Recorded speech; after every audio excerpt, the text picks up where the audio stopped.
చేసుకోవచ్చు. అంటే గ్రామాల అభివృద్ధి, ఫస్ట్ ఆఫ్ ఆల్ మన గ్రామాన్ని అభివృద్ధి పరచుకోవడం. గ్రామాల అభివృద్ధి అంటే ఏంటి సార్?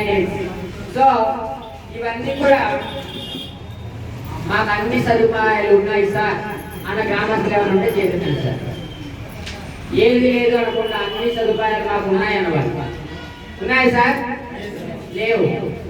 కాబట్టి మన గ్రామాన్ని ముందు డెవలప్ చేసుకోవాలంటే మంచి నీరు ఉండాలి, సాగునీరు ఉండాలి, కరెంట్ ఉండాలి, రోడ్డు ఉండాలి.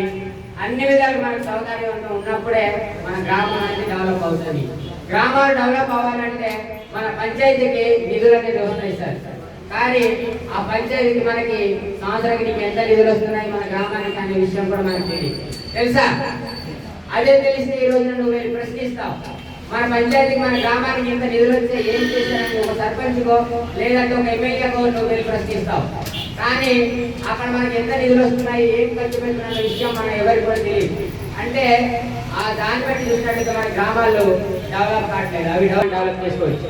కాబట్టి ప్రతి ఒక్కరు కూడా మాట్లాడడానికి ప్రయత్నం చేయండి సార్.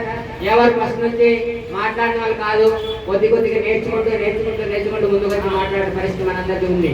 కాబట్టి మన గ్రామాల అభివృద్ధి చెందాలన్నా మనం ముందుకు నడిపించాలి, ముందుకు వచ్చి నడిపించాలి. అవునా కదా? అలాంటప్పుడు మన గ్రామాన్ని డెవలప్ చేసుకోతాం. కాబట్టి మన కుటుంబాలు కూడా వెనకబడిపోయినాం. మన కుటుంబానికి ఏదైనా సమస్య ఉంది అంటే నువ్వు చెప్పుకోగలగాలి. చెప్పుకున్నప్పుడే నీకు పక్కవాడైనా ఎవడైనా కూడా సహాయం అనేది చేస్తాడు.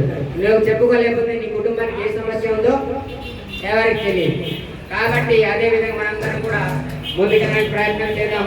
రెండోది విద్య అంటే చదివించడానికి చదివిస్తున్నాం, కానీ మన గ్రామాల్లో చూసినట్లయితే ఎంత చదువుకున్నా ఎందుకు లాభం, జాబ్ ఏమైనా వస్తుందా అనే ఒక చిన్న చూపుతో మనం చదివిస్తున్నాం తప్ప ఒక జాబ్ కోసం చదివించాలా సార్?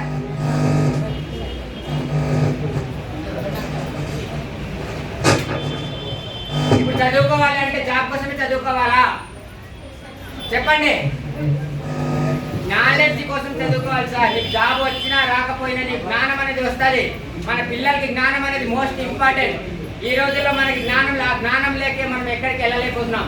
ఇంకేసి నువ్వు వైజాగ్ వెళ్ళావంటే ఏదైనా బస్సు ఎక్కాలన్నా, ఏదైనా నీకు హాస్పిటల్కి పంపించాలన్నా, నువ్వు ఆ హాస్పిటల్ అడ్రస్ చదవాలన్నా కూడా నీకు చదువు అనేది కంపల్సరీ అవసరం.